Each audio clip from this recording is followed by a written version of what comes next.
2002 সালে মাত্র আমরা যখন দেখলাম যে আমাদের এই জাতীয় লোকজনদের হাতে পয়সা নাই, টাকা নাই, তখন মাত্র আমরা সিদ্ধান্ত নিলাম। একটু দেখেন ওই এই পলিসির দিকে যাওয়ার আগে আরেকটু কথা বলে নিই। সেটা হলো আমরা 1941 সালের আগে 1941 সালের আগে আমাদের অবস্থাটা কি ছিল? 1941 সালের আগে আমরা যারা মুসলমান ছিলাম তারা কি করতাম? 5টা 3টা 2টা খতম দিতাম কোরআন শরীফ। আর কি করতাম? 5 জনে 7 জনে 3 জনে 10 জনে মিলে এক খতম দিতাম, খতম খতম খতম।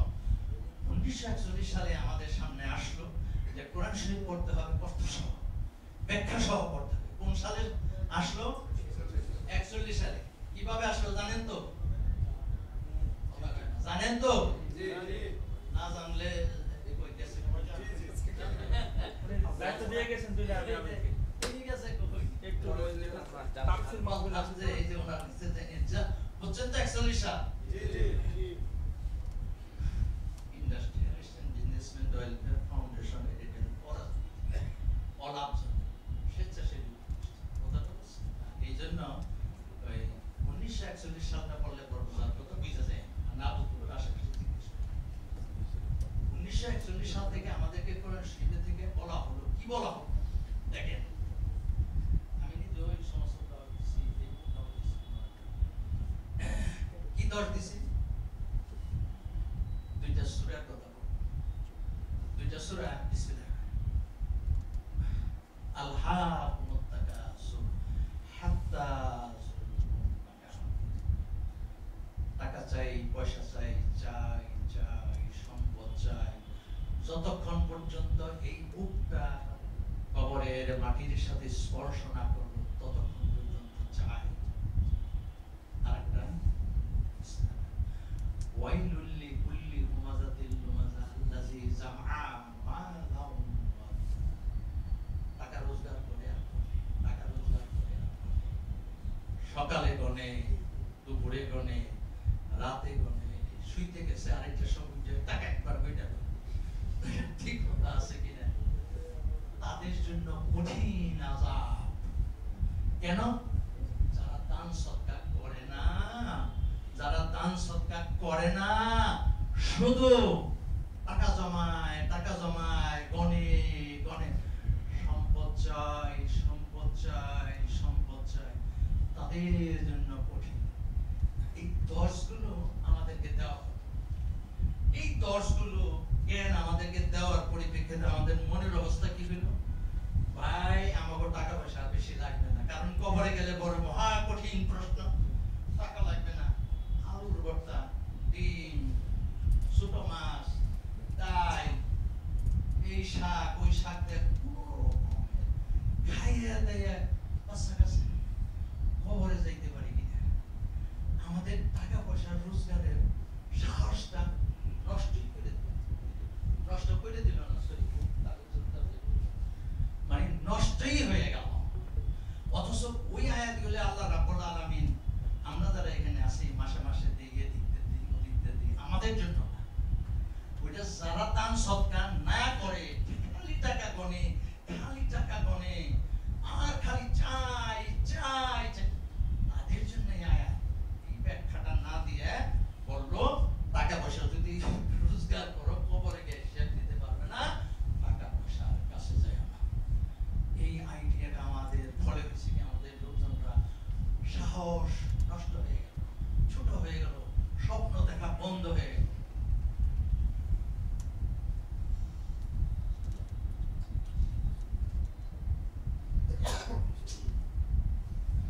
আমরা 2002 সালে খুঁজে পেলাম দুইটা আয়াত।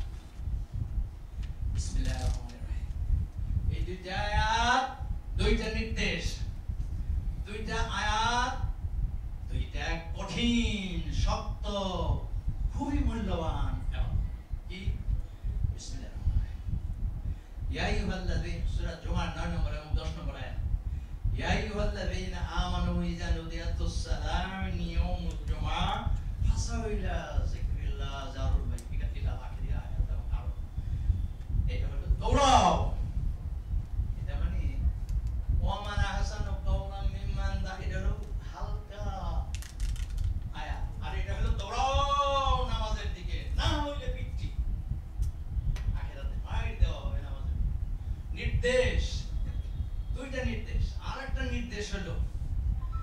ফাইজা কুদিয়াতুস সালাম আনতাশিরু ফিল আরদ ইলা আখিরিয়া। কি হলো? দৌড়াও টাকা পয়সার জন্য, টাকা পয়সার জন্য দৌড়াও, সম্পদ আহরণের জন্য দৌড়াও। রাজশাহীতে যত সম্পদ আছে সব আহরণ করো, সৎভাবে সব আহরণ করো। এটা ইবাদত, এটা আল্লাহর নির্দেশ। নামাজ শেষ হয়ে গেল, টাকা পয়সা টাকা সম্পদ চাই এখন সোজা করে। আমরা এখন এখানে যারা আছি কি চাই?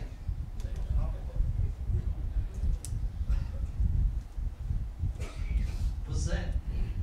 আমাদের সাহসটা হারিয়ে গেছিল। 2002 সালে আল্লাহ রাব্বুল আলামিন এই আয়াতের মাধ্যমে আমাদের আত্মার ভিতরে শক্তি এনে দিল। লেগে গেল জওয়ান ছেলে পেলে দেখেন, এই যে ওই যে বললাম না, একটা মিটিং এ আসলো, এই 5 লাখ থেকে 1 কোটি টাকা, আর হলো 31 থেকে 42 বছর। এদেরকে দেখে কিছু কথা বললাম ওই সম্মেলনে। একটা কথা বলছিলাম এতটুকুই, আরো কিছু কথা বলছিলাম যে সকাল ফজর নামাজের পর থেকে রাত 11টা পর্যন্ত এই যুবকদের যদি আমি দেখি যে দিনের বেলায় কেউ শুয়েছ তোমরা, তাহলে আমার বাড়ি মোহাম্মদপুর আর অফিস পুরানা পল্টন ডিজিটাল ব্যাংকে লাঠি নিয়ে দৌড়াইতে থাকবো যতক্ষণ আমার লাঠি তোমাদের পিঠে না পড়বে। তো এখানে বসা ছিল, এই কথা বলায় সব কাইন্ডে দিচ্ছে, আমি কিন্তু মানি নাই, কিন্তু কাইন্ডে দিচ্ছে। এখন এখানে ইসলাম ব্যাংকের অফিসাররা কেউ আছেন নাকি? নাই। আচ্ছা, ওই জায়গায় আমরা ইসলাম ব্যাংকের এমডি তৎকালীন সময়ে রকিব সাহেব, আব্দুর রকিব সাহেব ছিলেন। বাংলাদেশ ব্যাংকের 27 বছর খেদমত করছেন এবং ডেপুটি গভর্নর হিসেবে ওখান থেকে রিটায়ার করে আমাদের ব্যাংকে এসে এমডি হয়েছে। উনি যখন কথা বললেন, উনি 14-15 মিনিট কথা বলেছেন। 5-7 মিনিট উনি ঠিকভাবে কথা বলতে পেরেছেন, বাকি সময়টা উনি কেঁদেছেন। উনি বললেন যে আমি আমার জীবনে এটা দেখিনি, ব্যবসায়ীদেরকে মারতে চায় আর ব্যবসায়ীরা কান্দে, মারেও নাই, কারো একটা চিন্তাও দেয়। উনি যে সাহসটা দিলেন, শোনেন, সাহস সাহস আমরা চাই আইবিডিওর এই সাহসটা আপনাদের তৈরি হোক। উনি যে সাহসটা দিলেন, বললেন যে আপনারা আমার অফিসে আসবেন, কিচ্ছু অ্যাপয়েন্টমেন্ট নেওয়া দরকার নেই, খালি একটা লিখবেন আইবিডব্লিউ। সর্বপ্রথম আপনার সাথে আমি কথা বলবো এবং ইসলামিক ব্যাংক, আপনাদের ব্যাংক, আপনার ব্যাংক কখন কোন সময়ে কিভাবে টাকা নিতে চান, খালি বলবেন টাকা দিয়ে দেন। শুনেন, সাহস। অন্যদিকে একটু কথা বলুন, এখানে কেউ কি কোনো সময় মারামারি করছেন? ভয় পেন না। হঠাৎ করে যদি কাউকে বের বলা হয়, আতঙ্কিত কথাটা বলছি। এই জন্য আপনাদের যে আমরা আত্মাটার ভিতরে আতঙ্ক তৈরি করতে চাই, আগামীকাল সকাল থেকে কথাগুলো চিন্তা করবেন এবং আত্মার ভিতরে দেবেন, কাল থেকে শুরু করে দেবেন।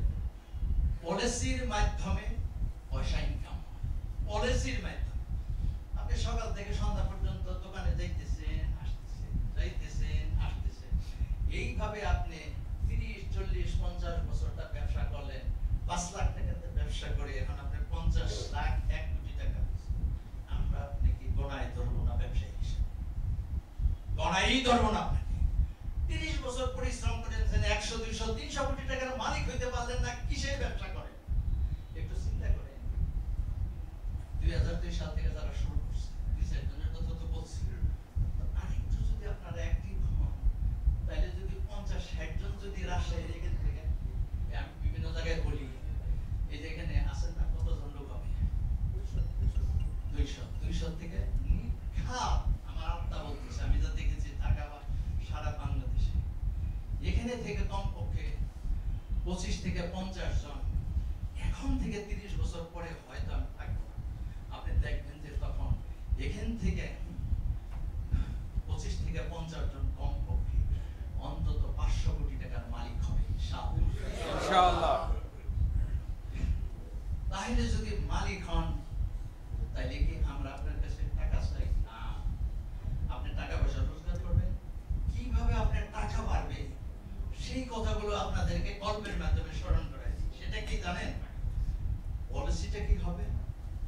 আপনি মনে করেন যে লোহালক্কর ওই যে ছোট ছোট নাট বল্টু এগুলো তৈরি করে, অথবা আপনি বিস্কুট ফ্যাক্টরি অথবা কোন একটা ছোটখাটো একটা ইন্ডাস্ট্রি, সেখানে আপনি ওই যে ব্যবসা শুরু করেছেন, ডেইলি প্রোডাকশন হয় কত করে? 2 টন করে। ওই যে শুরু করছেন 15 বছর আগে, 20 বছর আগে 2 টন। আপনি তো দেখলেন না যে সারা দুনিয়ার কত সুন্দর সুন্দর মেশিন আবিষ্কার হয়ে গেল, daily 70 ton, 80 ton, 90 ton production হচ্ছে। ওগুলো আপনি খুঁজে বের করবেন, আপনি কিভাবে আপনি ব্যবসায় কিভাবে আগাবেন? সারা দুনিয়ার যদি ইনফরমেশন আপনার কাছে না থাকে। ওই যে একটু আগে ওই যে চাঁপাইনবাবগঞ্জে বললাম, প্রশ্ন করে যে ব্যবসা বাণিজ্য করে এইভাবে এইভাবে করতেছে। আমি বললাম যে দেখেন, আমি তো ব্যাংকে 18 বছর প্র্যাকটিস ছিলাম, দেখেছি যে যখন কম্পিউটারগুলো আসলো, কম্পিউটারগুলো একজনে লাভ করছে এক একটা